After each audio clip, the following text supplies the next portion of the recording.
Heart braking நியூஸ்ன்னு சொல்லுவாங்கல்ல, அது வந்து நானு நேத்து தான் உணர்ந்தேன் இது மொதல்ல. அ ஏஆர் ரஹ்மான் அவர்களும் அவங்களுடைய ஒய்ஃப் வந்து பார்த்தீங்கன்னா, விவாகரத்து வாங்க போறாங்க. 2 பேரும் பிரிய போறாங்க அப்படிங்கிற செய்தி கேட்கும்போது ரொம்ப ரொம்ப மனசு கஷ்டமா இருந்துச்சு.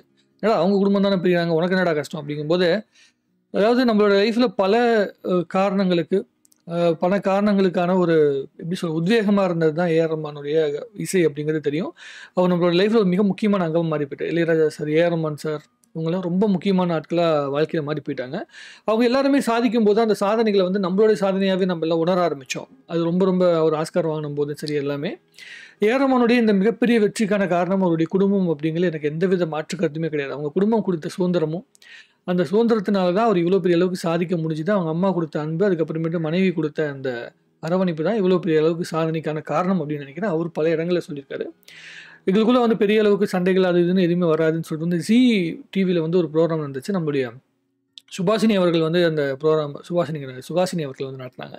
அவங்க வந்து நடத்தின அந்த ப்ரோகிராம்ல ஏஆர் ரஹ்மான் அவர்களும், அவருடைய ஒய்ஃபும் பேசிக்கிட்ட விஷயமா இருக்கட்டும், அவங்க வந்து அவங்களுக்கு பிடிச்ச பாடல கேட்டது, ஆ அப்படிங்கிறதெல்லாம் பார்க்கும்போது ரொம்ப ரொம்ப சந்தோஷமா இருந்துச்சு. ஸோ இந்த அளவுக்கு ஏஆர் ரஹ்மான் சார் வந்து இவ்வளவு காம் அண்ட் கம்போஸ்ட்டா வந்து ஒரு விஷயத்த பண்ணிட்டு இருக்காரு வாழ்க்கையில அப்படின்னா, அதுக்கு முக்கியமான காரணமாவே அவருடைய குடும்பம் தான் இருக்கு அப்படிங்கிறத என்னால முழுசா வந்து உணர முடிஞ்சது. ஸோ அந்த ஃபீலிங்ஸ வந்து இந்த செய்திய வந்து கேட்ட பிறகு என்னால வந்து முழுமையா கடக்க முடியல. அது ரொம்ப பெரிய அளவுக்கு வந்து பார்த்தீங்கன்னா, பெயின்ஃபுல்லான ஒரு உணர்வ வந்து மனசுக்கு கடத்தியிருக்கு.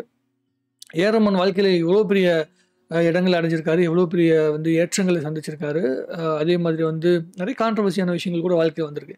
அதாவது எப்படின்னா, அந்த என்ன சொல்றேன்னா, இசை நடத்துற அந்த கான்செர்ட் மூலமா அப்படி இப்படின்னு தான் கான்ட்ரோவர்சி வருமே தவிர, அவருடைய பர்சனல் லைஃப்ல எந்த ஒரு கான்ட்ரோவர்சியான ஒரு விஷயங்களையுமே நம்ம வந்து பார்த்ததே கிடையாது.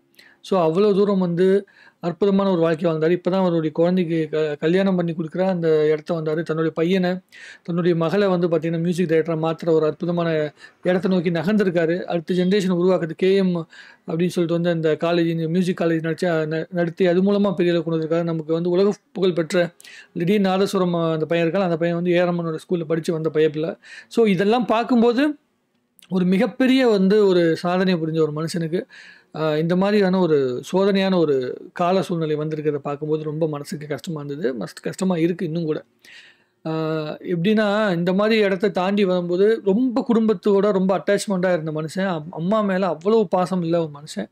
ஸோ அவருக்கு வந்து இந்த மாரி ஒரு சூழ்நிலை வரும்போது, இது எப்படி அவரு கடந்து வரப்போறாரு? எப்படி வந்து அத ஆ எப்படி ஹேண்டில் பண்ண போறாரு? அப்படிங்கிறத நான் வந்து ரொம்ப யோசிக்கிறேன்.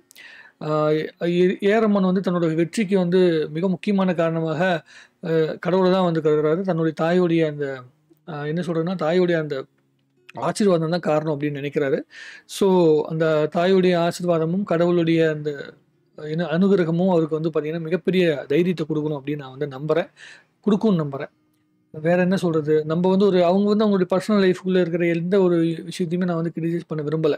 நெறைய பேர் வந்து ஒவ்வொரு விதமா சொல்லிட்டு இருக்காய்ங்க. அதாவது ஒரு முழு சினிமாக்காரனா மாறி போன ஒருத்தங்க கிட்ட வந்து பார்த்தீங்கன்னா, குடும்பத்துக்கு கூட நேரம் வந்து செலவிடவே முடியல அப்படிங்கிறது வந்து ஒரு லிமிட்டுக்கு மேல ரொம்ப பெரிய பெயின்ஃபுல்லான விஷயமா குடும்பத்துக்கு மாறிடும். அது வந்து என்னைக்காவது ஒரு நாள் கண்டிப்பா ரிஃப்ளெக்ட் ஆக தான் செய்யும். அதனால தான் நெறைய சினிமா செலிபிரிட்டீஸ் வந்து பார்த்தீங்கன்னா, ரொம்ப நாளைக்கு வந்து குடும்ப வாழ்க்கையிலே இருக்க மாட்டாங்க. டைவர்ஸ் வாங்கிட்டு போயிருவாங்க. நெறைய கதைகள் கேள்விப்பட்டுருக்கோம். ஆனா புரிஞ்சுகிட்டே பிரிஞ்சுருவாங்க. ஸோ அது ஏன்னா அவங்களால அந்த குடும்ப வாழ்க்கைக்குள்ள வந்து அந்த கலை வாழ்க்கையும், குடும்ப வாழ்க்கையும் வந்து பார்த்தீங்கன்னா, அ சரியா ஹேண்டில் பண்ண முடியாம இருக்கு. ரொம்ப சில பேர் மட்டும் தான் அத கரெக்ட்டா ஹேண்டில் பண்ணியிருக்காங்க. ரொம்ப ரொம்ப கம்மியான ஆட்கள் தான். ஆ 50, 50 கூட கிடையாது. கிட்டத்தட்ட 80, 20 தான் வந்து பார்த்தீங்கன்னா, கலை வாழ்க்கைக்கும், குடும்ப வாழ்க்கைக்கும் இடைப்பட்ட அந்த வாழ்க்கைய கரெக்ட்டா மெயின்டெயின் பண்ணவங்க வந்திருக்காங்க. ஏஆர் ரஹ்மான் சார் அந்த லிஸ்ட்டுக்குள்ள வருவாரு, ஹேண்டில் பண்ண முடியாம போயிருவாரு அப்படின்னு நான் கற்பனையில கூட நெனச்சது கிடையாது. அ இந்த ஆங்கிள்ல நான் யோசிச்சதே கிடையாது. அத பார்க்கும்போது எனக்கு ரொம்ப மனசு கஷ்டமா இருக்கு. அம் அவருக்கு ஆண்டவன் வந்து மிகப்பெரிய தைரியத்த குடுக்கணும். 10 வயசுல இருக்கும்போது 10 வயசுலேருந்து குடும்பத்த தூக்கி சுமந்த ஒரு மனுஷன். படிப்ப விட்டுட்டு அதுக்கப்புறம் மியூசிக் இன்ஸ்ட்ருமெண்ட்ட கையில எடுத்துட்டு ஓடிட்டு இருந்த மனுஷன். அவருக்காக இன்னும் அ எப்படி சொல்றது?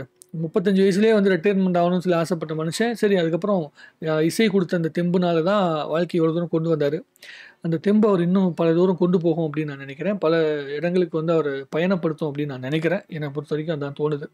இப்போ ஹாலிவுட்ல போய் மிகப்பெரிய சாதனைகள் புரிஞ்சுட்டு இருக்க இந்த நேரத்தில, அவர் வந்து இந்த மாரி ஒரு சூழ்நிலை வந்து கடக்கணும் அப்படிங்கிறத கடவுள் குடுத்துருக்காரு.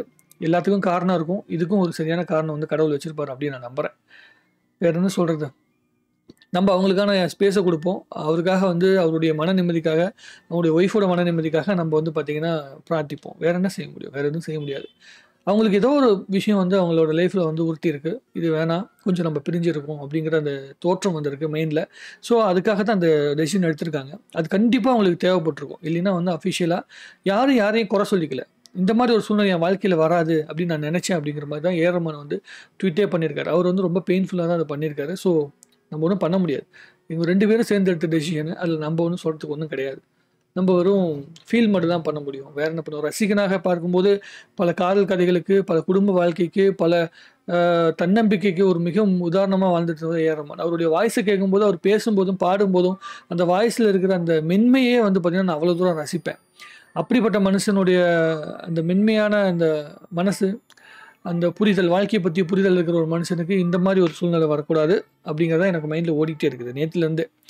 அதான் நான் யோசிச்சுட்டு அந்த நைட்டே பார்த்துட்டு அதுக்கப்புறம் காலையிலேருந்து மைண்ட் வந்து என்ன பேசலான்னே தெரில நான். அதான் என்ன பேசணும்னு பிளான் பண்ணி சத்தியமா பேசல. அதனால தான் கட் பண்ண முடியாம நான் பாட்டுக்கு உட்காந்து பேசிட்டே இருக்கேன். ஸோ அவ்வளோதான். எனக்கு தோணுனது நான் சொல்லிட்டேன். உங்களுக்கு தோன்றத நீங்க சொல்லிருங்க. நன்றி.